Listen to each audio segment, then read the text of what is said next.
अस्सलामुअलैकुम, आदाब, सत श्री अकाल and welcome back to my channel. I hope आप सब खुश होंगे, आई होप आप सब ठीक होंगे। आज फिर से आपसे जुड़ने का मन हुआ और हमने कहा चलो जुड़ ही लेते हैं अपने दोस्तों के साथ।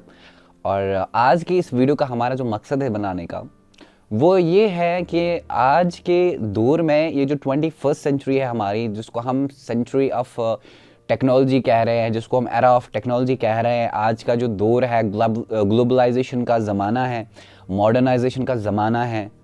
हाँ जी, तो इसने धीरे धीरे करके हमारे जो है यूथ को काफ़ी ज़्यादा अटैक किया है। इस पे मेरी बात होगी आज।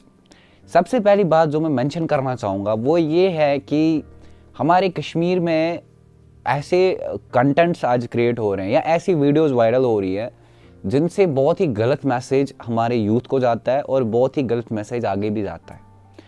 अगर आपके इंस्टीट्यूट्स में पढ़ाने वाले अगर वो मॉरली साउंड है और अगर आपको इल्म अता करने वाले, आपको इल्म देने वाले अगर वो काफ़ी इंटेलेक्चुअल है तो वो कभी भी आपको वैसी एक्टिविटीज़ करने के लिए अलो नहीं करेंगे। आपको समझ में आ गया होगा कि मैं किन एक्टिविटीज़ की बात कर रहा हूँ। तो अल्लामा इकबाल ने भी जैसे कहा है कि खुदा से करे दूर तो तालीम भी फितना। आपको ये सोचना चाहिए कि हम एक जनरेशन को क्रिएट कर रहे हैं। आपको ये सोचना चाहिए कि हमारे बाद हमारे बच्चे आएंगे जो इस नेशन में रहेंगे। तो एक टीचर रिस्पॉन्सिबल है, जो बच्चा उसके स्कूल में आके जो एक्टिविटीज कर रहा है इन यूनिफॉर्म, उसके लिए उसका टीचर रिस्पॉन्सिबल है, उसका स्कूल रिस्पॉन्सिबल है। जहां से वो निकल रहा है वहां से आके वो सोसाइटी में जा रहा है।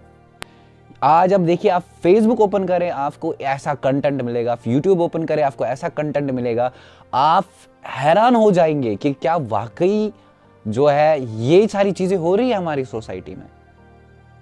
ना हम यूथ के ऊपर फोकस कर रहे हैं, ना हमारे क्रिएटर्स कोई अच्छा मैसेज दे रहे हैं, ना वो इस टूल को जिस तरह से यूज करना चाहिए था हमें दुनिया में रेवोल्यूशन लाने के लिए, वो हम नहीं कर रहे। ये जो आपको ये मिला है मास मीडिया, न्यू मीडिया जिसको हम कहते हैं, इंटरनेट, जिससे आप लोगों से कम्युनिकेट करते हो, सबसे इंपॉर्टेंट चीज जो जिसके लिए हमने इसको यूज करना था वो ये था कि हम कम्युनिकेट कर पाते एक दूसरे से और अच्छी मैसेज हम एक दूसरे तक पहुंचाते। हमारी वजह से जो अगर मुझे कोई इंफॉर्मेशन पता है या मुझे कोई अच्छी बात पता है या नॉलेज है मेरे अंदर, तो मैं किसी और के साथ शेयर करूं। लेकिन हमने क्या किया, हमने भाई इसको एक दूसरे के लिए कंट्रोवर्सीज बनाने के लिए इस्तेमाल किया।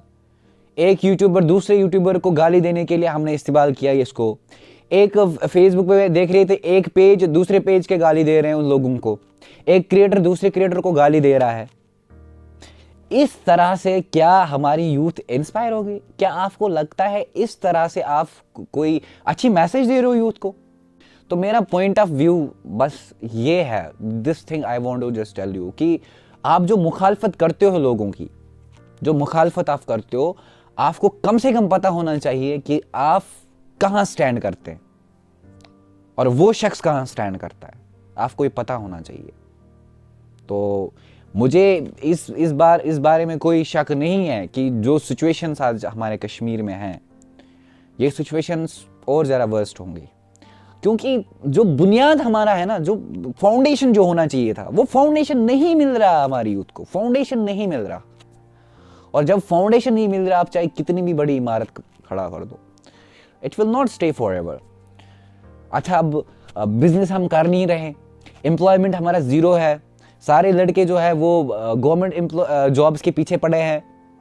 हमारा जो हमारे अपना जो कारोबार था उसकी तरफ हम ध्यान नहीं देते, खेती बाड़ी हम करते नहीं, दूसरे काम हम करते नहीं, और एम्प्लॉयमेंट को लेकर हम जो है हम चिंता में है हमेशा।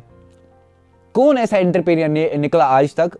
ये जो इतनी बातें करते रहते, एक एंटरप्रेन्योर निकला जिसने एक इंडस्ट्री कश्मीर में एस्टैब्लिश की हो, उसने 100 लोगों को उसमें एम्प्लॉयमेंट दिया हो। इतने अमीर बंदे जो हमारे यहाँ पे है, कौन इतना सोचता है कि एम्प्लॉयमेंट को बढ़ाने के लिए हम प्राइवेट फैक्ट्रीज को खोलेंगे? नहीं सोच रहा कोई। कौन ऐसा सोच रहा है कि हम जो है एनजीओज की हेल्प करें? नहीं कर रहा कोई। कौन ऐसा सोच रहा है कि हम पर्सनल हेल्प करें?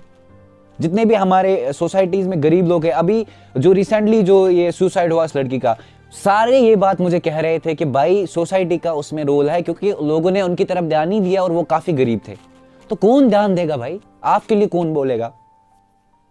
आपके लिए मैं बोलूंगा या वो यूट्यूबर्स वो फेसबुक पेज बोलेंगे जो जो जिनको पता ही नहीं एथिक्स का, what is the ethics of media, उनको पता ही नहीं है और वो एक दूसरे को गालियां देने में लगे हैं, एक दूसरे को रोस्ट करते हुए वो जलील करने में लगे हैं, अपनी व्यूवरशिप बढ़ाने में लगे हैं, फॉलोअर्स गेन करने में लगे हैं। क्या वो आपकी बात रखेंगे या आप अपनी बात खुद रखेंगे? आप हमेशा मेरी बात याद रखो कि आपको अपनी लड़ाई खुद लड़नी होगी, आपको अपना कदम खुद उठाना होगा। यहां कोई नहीं है आपका सहारा देने वाला।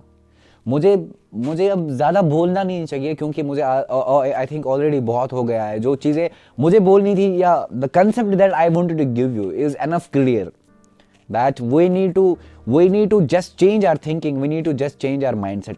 If we didn't change our mindset, if we did not change our opinion, change our eyesight on the things, a day is not far away when we will be sinking, when we will be getting destroyed और हमें पता भी नहीं चलेगा।